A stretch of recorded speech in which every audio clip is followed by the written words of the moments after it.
Il fiume Po.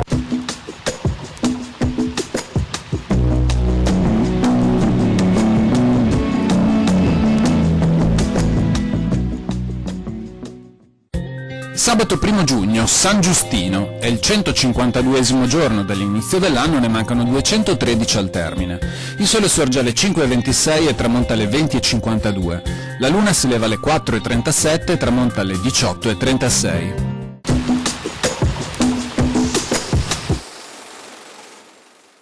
Ha inizio a Venezia la costruzione della chiesa di Santa Maria Formosa.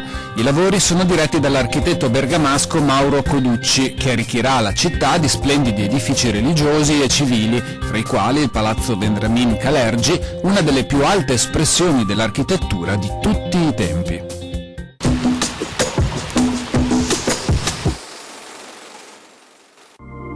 Le previsioni per domani. Cielo in prevalenza sereno o poco nuvoloso. Nel pomeriggio a tratti parzialmente nuvoloso o nuvoloso, più probabilmente su rilievi e zone limitrofe.